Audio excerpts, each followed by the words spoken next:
Bismillahirrahmanirrahim. This is class 12th, subject economics. Today's topic is law of diminishing marginal utility. Topic एक बार फिर मैं दोहराऊंगा, law of diminishing marginal utility.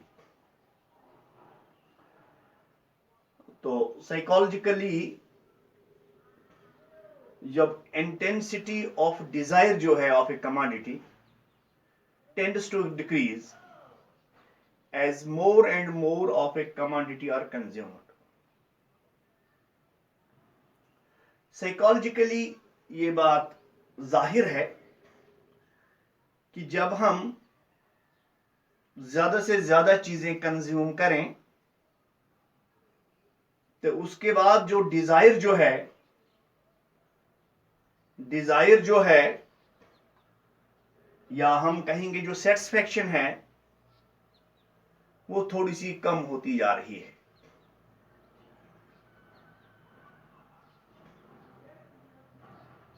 या इस तरह से मैं समझाने की कोशिश करूंगा. फॉर एग्जाम्पल,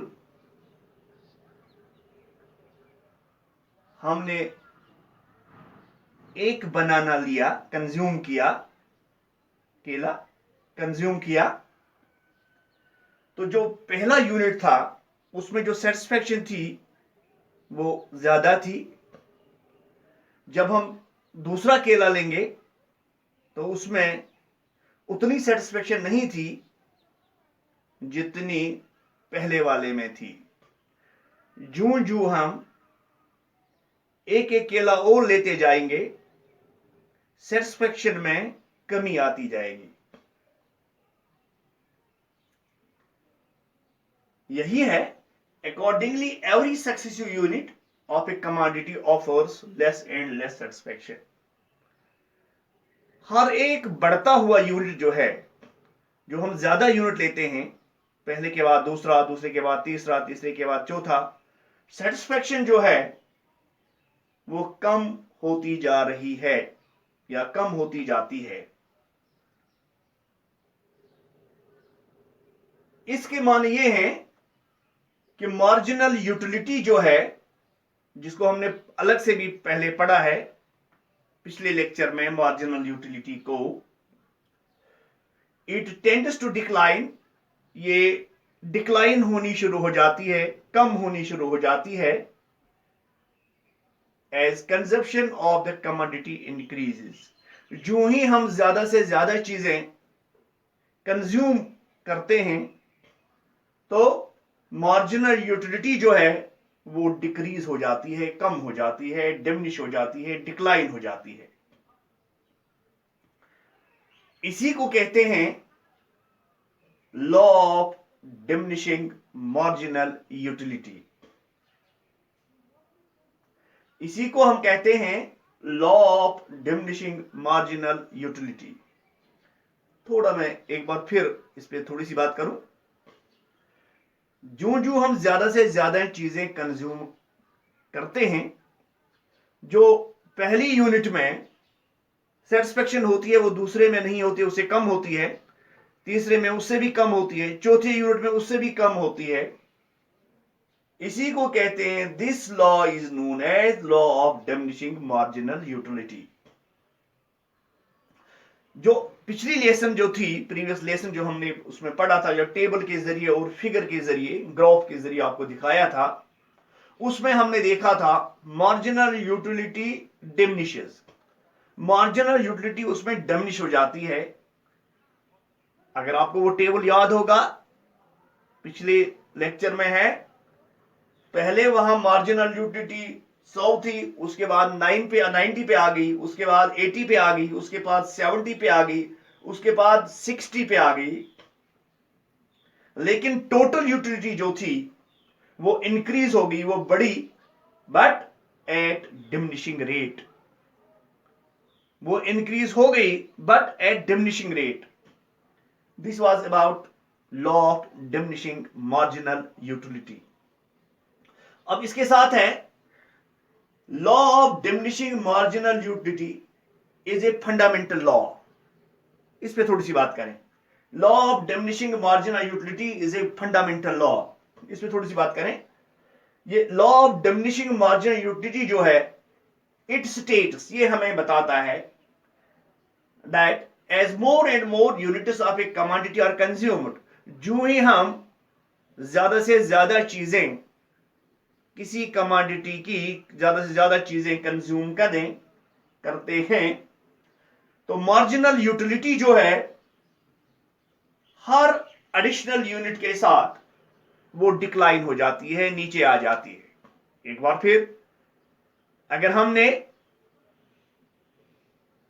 फॉर एग्जाम्पल 5 बनाने कंज्यूम करने हैं, खाने हैं, लेने हैं, तो पहला बनाना जब हम लेते हैं तो उसमें सेटिस्फेक्शन जो है वो बहुत ज्यादा होती है। जब हम दूसरा बनाना लेते हैं तो उसमें सेटिस्फेक्शन इतनी नहीं होती है जो पहले वाले में थी। जब तीसरा लेते हैं तो उससे कम हो जाती है सेटिस्फेक्शन। जब चौथा लेते हैं तो उससे कम हो जाती है। जब पांचवा लेते हैं तो उससे कम हो जाती है उसकी सेटिस्फेक्शन।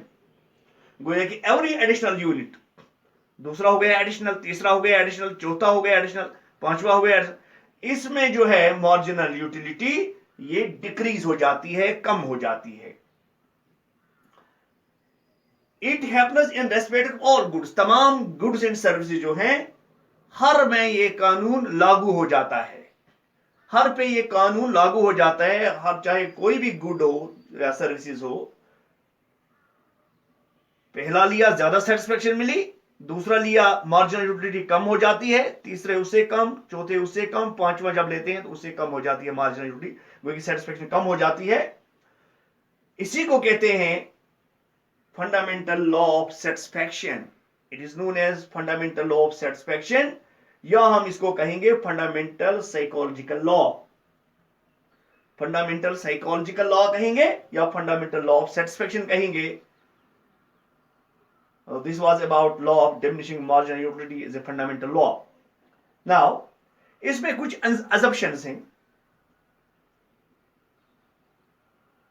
assumption क्या है? पहला assumption, पहली शर्त जो है, that is basic assumptions of the law are as under। नीचे कुछ assumptions हैं। पहली assumption जो है, that is only standard units of the commodity are consumed।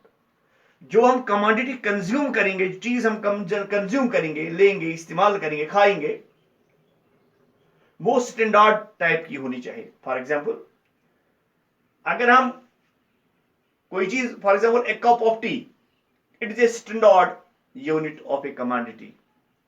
A cup of T, it is a standard unit of the commodity. लेकिन अगर हमने spoon of T लिया, एक चमचा चाय का, थोड़ा सा चमचा ले लिया, चमचा जो है वो स्टैंडर्ड नहीं है।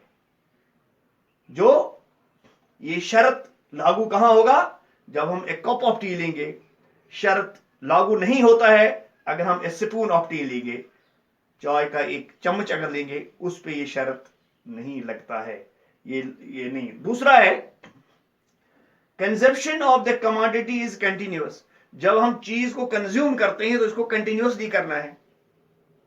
फॉर एग्जाम्पल, आज अभी मैं एक केला लेता हूं, उसके बाद दूसरा लेना है, उसके बाद तीसरा, उसके बाद कितने लेने हैं, उसके बाद कंटिन्यूअसली, तब जाके ये लॉ इस पे पूरा उतरता है।